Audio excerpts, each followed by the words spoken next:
Hey guys, welcome to my channel Moonshine Stories. నా New York వ్లాగ్లో చెప్పాను కదా మేము వాషింగ్టన్ డీసీకి ట్రావెల్ చేస్తున్నామని. So day 4 we are exploring in Washington DC అనమాట. ఈ ట్రిప్లో మేము మేజర్గా క్విక్ అండ్ హెల్తీ బ్రేక్ఫాస్ట్ కోసం గ్రీక్ యోగర్ట్ తిన్నాము. మ్యాక్రోస్ వైస్ మంచిగానే ఉంది and it taste like ice cream. So day start చేసేటప్పుడు లైట్గా రెయిన్ పడింది అండ్ క్లౌడీగా కూడా ఉండే వెదరు. ఫస్ట్ మేము వెళ్ళిన place the most iconic spot in Washington DC which is white house. So నేను చాలా ఎక్సైటెడ్ ఉండే వైట్ హౌస్కి వెళ్ళడానికి, ఎందుకంటే ఎప్పుడు వీడియోస్లో పిక్చర్స్లో చూడడమే కానీ విజిట్ చేసింది లేదు. అండ్ పక్కనే ఐసన్ హోవర్ బిల్డింగ్ అని ఉంది. నాకు ఈ బిల్డింగ్ చాలా ఇంట్రెస్టింగ్ అనిపించింది బికాస్ ఆఫ్ ద ఆర్కిటెక్చర్. కొంచెం యూరోపియన్ వైబ్ లాగా వచ్చింది. And look at the Windows, ఎన్ని విండోస్ ఉన్నాయంటే అన్ని విండోస్ ఉన్నాయి. ఈ బిల్డింగ్ కూడా చాలా హ్యూజ్గా ఉంది, లైక్ నడుచుకుంటూ వెళ్తుంటే చాలా పెద్దగా అనిపించింది. 25th డిసెంబర్ అయ్యేసరికి మోస్ట్ స్టోర్స్ అండ్ రెస్టారెంట్స్ అన్నీ క్లోజ్ ఉన్నాయన్నమాట. చాలా ఛాలెంజింగ్ అనిపించింది. లైక్ ఏదన్నా రెస్టారెంట్ ఓపెన్ ఉందా తిందామా అంటే ఫైనల్లీ ఒక రెస్టారెంట్ ఓపెన్ ఉండే. It gave like mostly like branch vibes.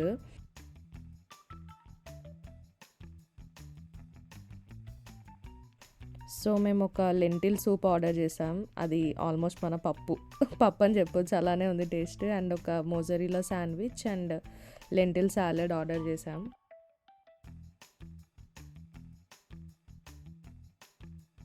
On the way to Washington Monument మేము రియలైజ్ అయ్యాం చాలా ఫుడ్ కార్ట్స్ ఉన్నాయనేసి. ఓ షిట్ అనుకున్నాం అప్పుడు. సో ఇప్పుడు మీరు చూస్తుంది వాషింగ్టన్ మాన్యుమెంట్ అనమాట. దీని హైట్ వచ్చేసి 555 feet. అండ్ దీని ఆపోజిట్గానే వరల్డ్ వార్ 2 మెమోరియల్ ఉంది. వరల్డ్ వార్ 2 మెమోరియల్ ఒక 2004 ఆ టైంలో ఓపెన్ అయింది. సో ఇది రిలేటివ్లీ న్యూ కన్స్ట్రక్షన్. అండ్ ఇక్కడ మీరు చూస్తున్నారు కదా స్టోన్ గ్రేవింగ్స్ ఇవంతా. ఇది వరల్డ్ వార్ 2 టైంలో ఒక ఆర్డినరీ పీపుల్ ఎలా కాంట్రిబ్యూట్ చేశారు అనే స్టోరీ లైన్ మీద చేశారు.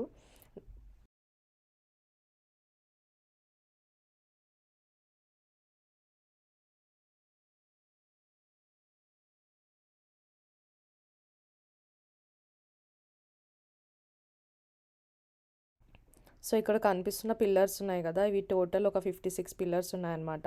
It represents all the US states and territories that supported US in the world war 2.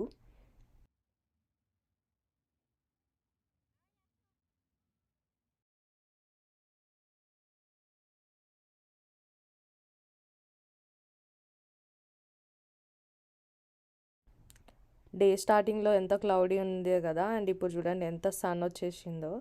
And అక్కడ దూరంలో కనిపిస్తుంది కదా, అది అబ్రహం లింకన్ గారి మెమోరియల్ అనమాట. సో మేము అక్కడి వరకు వెళ్ళబోతున్నాం by walk.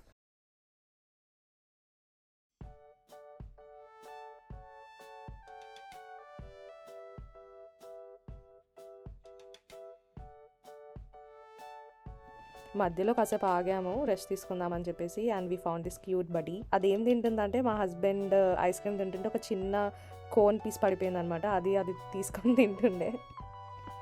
After a lot of walking we finally reached Lincoln memorial.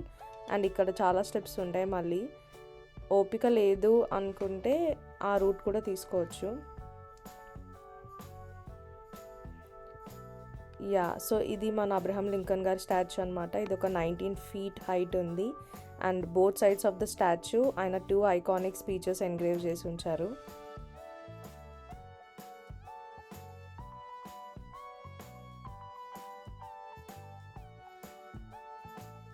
So ఇక్కడ లింకన్ మెమోరియల్ నుంచి చూస్తే మనకి వాషింగ్టన్ మాన్యుమెంట్ కనిపిస్తుంది. అండ్ దాని వెనకాల క్యాపిటల్ బిల్డింగ్ ఉంది. సో మనం నెక్స్ట్ అక్కడికి వెళ్ళబోతున్నాం.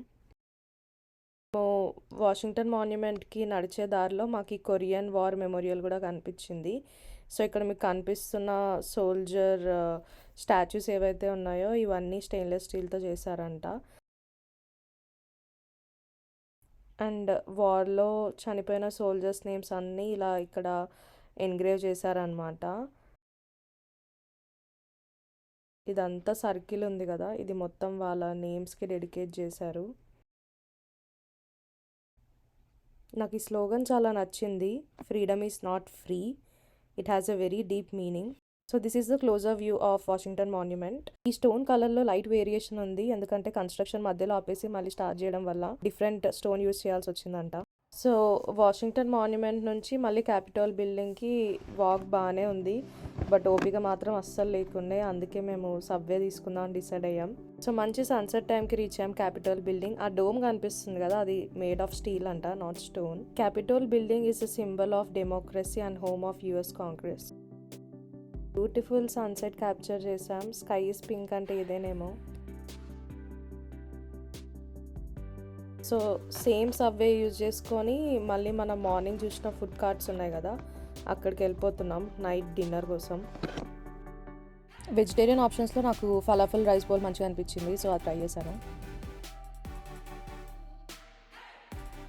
డే 5 మేము ఫిలడెల్ఫియా వెళ్తున్నాం, అండ్ ఆన్ అవర్ వే ఈ ఫజితాస్ అండ్ సాల్సాస్ అనే మెక్సికన్ రెస్టారెంట్లో ఆగాం టు గో ఆర్డర్ తీసుకుందామని. నేను ఒక చికెన్ సాలడ్ తీసుకున్నా. ఇది కొంచెం యూనిక్, ఎందుకంటే ఇది ఫ్రైడ్ టాటియా బౌల్లో పెట్టించారు. నేను ఆ టాటియా ఇగ్నోర్ చేసి సాలడ్ ఒకటి తిన్నాను. హానెస్ట్లీ నేను ఫిలీకి ఎప్పుడు వెళ్ళలేదు ముందు, and I don't know what to expect from Philly. So Philly వెళ్ళంగానే ఫస్ట్ ఈ లిబర్టీ బెల్ ఉన్న ప్లేస్కి వెళ్ళాం. ఈ బెల్ 17th సెంచరీలో లండన్లో క్యాష్ చేసి ఫిలడెల్ఫియాకి తీసుకొచ్చారు. సో ఇది పబ్లిక్ అనౌన్స్మెంట్కి యూజ్ చేసేవాళ్ళంట. కాకపోతే ఆ బెల్ ఒక చిన్న క్రాక్ ఉంది, అండ్ ఆ క్రాక్ విత్ టైం చాలా పెద్ద క్రాక్ అయ్యి ఆ బెల్ రిటైర్ అయిపోయింది. సో ఈ క్రాక్ వల్ల లిబర్టీ బెల్ ఇంకా చాలా స్పెషల్ అయింది, and there are so many stories around it. City మొత్తం మంచి క్రిస్మస్ అండ్ హాలిడేస్ వైబ్ ఉంది.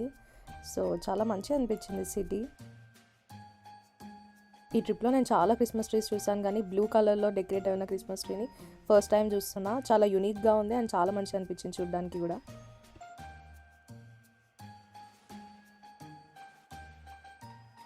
సో ఇప్పుడు మీరు చూస్తున్న building city hall of Philadelphia అనమాట. అక్కడ పైన కనిపిస్తున్న స్టాచ్యూ మిస్టర్ విలియం పెన్ది, who is the founder of Pennsylvania state. And ఈ సిటీ ఫిలడెల్ఫియా అనే సిటీ మొత్తం ఆయన ఐడియాస్ పైన కన్స్ట్రక్ట్ చేశారు. ఈ సిటీ హాల్ కట్టడానికి 30 years పట్టిందంట. అండ్ ఇక్కడ ఇంటీరియర్స్ ఇవన్నీ చూస్తే నాకు మా ఉస్మానియా యూనివర్సిటీ గుర్తొస్తుంది. ఆ వైబ్ కొంచెం సేమ్ అలాగే అనిపించింది. పైన 360 degrees అబ్జర్వేటరీ డెక్ కూడా ఉందంట, బట్ మేము వెళ్ళలేదు. అక్కడ కనిపిస్తున్న క్రిస్మస్ ట్రీ అయితే కొంచెం నాకు న్యూయార్క్లో రాక్ ఫెల్లర్ క్రిస్మస్ ట్రీలా అనిపించింది. ఈ సిటీ హాల్ పైన ఉన్న మిస్టర్ విలియం పెన్ స్టాచ్యూ ఏదైతే ఉందో దాని హైట్ 37 feet అంట. అండ్ ఈ city hall building was once world's tallest building కూడా అంట for few years. So next మేము ఈ రెడింగ్ ఫుడ్ మార్కెట్కి వెళ్ళాం. ఇది 1892లో ఓపెన్ చేశారంట. It's still one of the oldest food markets running in the US. And ఇక్కడ చాలా different cuisines and different specialities of food దొరుకుతుంది, అండ్ సీటింగ్ అదంతా కూడా ఉంది. So it was very crowded holidays వల్ల. నాకు ఇది చూస్తే కొంచెం బాస్టన్లో క్విన్సీ మార్కెట్ అని ఒకటి ఉంటుంది, అది కూడా కొంచెం సిమిలర్ ఇలాగే ఉంటుంది. బట్ ఇక్కడ డిఫరెన్స్ ఏంటంటే ఇక్కడ not just food but also like dresses కానీ, జ్యువెలరీ కానీ, ఫ్రెష్ ప్రొడ్యూస్ కానీ అన్నీ ఉన్నాయన్నమాట.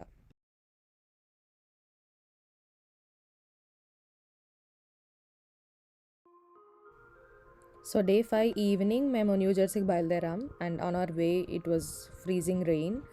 అండ్ న్యూ జెర్సీకి వెళ్ళేసరికి ఆ ఫ్రీజింగ్ రెయిన్ కాస్త స్నోగా కన్వర్ట్ అయిపోయింది, and we ended up at Flavor Junction. నా ట్రిప్ మొత్తంలో నేను దేనికోసం అయితే ఎదురు చూస్తున్నానో ఫైనల్లీ ఆ స్పాట్కి వెళ్ళాను. ఎందుకంటే ఇక్కడ నాకు చాలా ఇష్టమైన ఇండియన్ స్ట్రీట్ ఫుడ్ దొరుకుతుంది. నేను ఎప్పటి నుంచో ఇండో చైనీస్ ఫుడ్ మిస్ అవుతున్నాను, నాకు బాస్టన్లో అన్న ఆప్షన్స్ లేవు. బట్ నాకు ఈ ప్లేస్ సేమ్ మన హైదరాబాద్లో చైనీస్ బండిలో తిన్న ఫీలింగ్ వస్తుంది, అండ్ ఈ ఫలూదా నా ఫేవరెట్. సో నేనైతే మస్త్ హ్యాపీ అయిపోయినా మీల్ తర్వాత. ఇది నా ఫస్ట్ మీల్ అనమాట. నెక్స్ట్ మార్నింగ్ మేము డిసైడ్ అయ్యాం అక్షర్ధామ్ వెళ్దామని. కొంచెం ఇంప్రాంప్టు డెసిషన్ అనమాట. సో ముందు రోజు నైట్ స్నో పడుతుందని చెప్పేసి ఇట్లా మేము క్లాత్ కప్పడం స్టార్ట్ చేసాం స్నోకి ప్రివెంటివ్గా. విండ్షీల్డ్ అండ్ మిర్రర్స్ పైన స్నో పడకుండా మనకి ఈజీ అవుతుంది, తర్వాత క్లీనింగ్ ఎక్కువ చేయాల్సిన పని ఉండదు.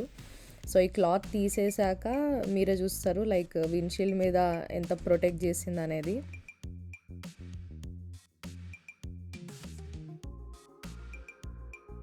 స్నో వల్ల అక్షర్ధామ్ ఆ రోజు లేట్గా ఓపెన్ చేశారు. సో మేము బ్రేక్ఫాస్ట్కి వెళ్ళాల్సి వచ్చింది. నా ఫేవరెట్ బోండా తిన్నాను. ఎన్ని రోజులైందో, ఎన్ని రోజులు కాదు, ఐ థింక్ ఆల్మోస్ట్ 3 months అవుతుంది నేను బోండా తిని. So again full happy. Akshardham ఎంట్రన్స్లో మనకి బాలస్వామినారాయణ గారి స్టాచ్యూ కనిపిస్తుంది అనమాట. ఆ స్నో వల్ల మీరు చూస్తున్నారు వాటర్ మీద పైన లేయర్ అంతా ఫ్రీజ్ అయిపోయింది. And there is a dress code in case you're planning to go to Akshardham, take care of it. లోపలికి ఎంటర్ అవ్వగానే ఆ పెయింటింగ్స్, ఆ ఆర్కిటెక్చర్ చాలా బ్యూటిఫుల్గా ఉంది. I can't describe in words. And నా ఫస్ట్ విజిట్ అనమాట అక్షర్ధామ్కి. నేను ముందు కూడా దాని మీద ఎప్పుడు వీడియోస్ కానీ పిక్చర్స్ కానీ చూడలేదు. So I felt very surprised. Out side of India కూడా అసలు ఇంత మంచిగా ఎలా కన్స్ట్రక్ట్ చేయగలిగారని నాకు చాలా ఎంతూజియాజం వచ్చింది తెలుసుకుందామని. అక్కడ ఓరియంటేషన్ థియేటర్ ఉంది. సో అందులో మనకి ఆ ప్రాజెక్ట్ గురించి, వాళ్ళు ఎలా ప్రొక్యూర్ చేశారు మెటీరియల్స్, ఎలా కన్స్ట్రక్ట్ చేశారు, ప్లానింగ్ స్టేజ్ నుంచి కన్స్ట్రక్షన్ స్టేజ్ వరకు అంతా ఎక్స్ప్లెయిన్ చేశారు. చాలా ఐ ఓపెనింగ్గా ఉండే. అండ్ అక్షర్ధామ్ లోపల ఫోన్స్ అండ్ కెమెరాస్ మనం యూజ్ చేయకూడదు. సో లోపల ఇంకా చాలా బ్యూటిఫుల్గా ఉంది. But we're not able to capture. But overall it's the best experience. I will definitely recommend to everybody.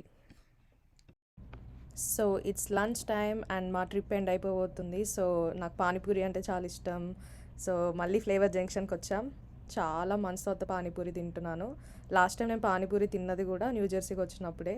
And dahi puri and నా ఫేవరెట్ ఫలూదా కూడా తీసుకున్నాను. ట్రిప్ ఎండ్ అయిపోతుంది. So why not again another cheat meal. So నేను మీకు స్టార్టింగ్లో last వీడియోలో చెప్పాను కదా, నా చీట్ మీల్స్ అన్నీ నేను ఫిగర్ అవుట్ చేసుకున్నాను. అవే ఈ cheat meals with so much of heavy heart. Bye bye చెప్తున్నా ఫ్లేవర్ జంక్షన్కి. మళ్ళీ ఎప్పుడు వస్తానో తెలియదు న్యూ జెర్సీకి. Thanks for watching this video. I hope you guys enjoyed and మీకు మంచి ఇన్సైట్స్ ఇచ్చా అనుకుంటున్నా ఈ ట్రావెల్ వ్లాగ్లో. See you next time. Bye bye.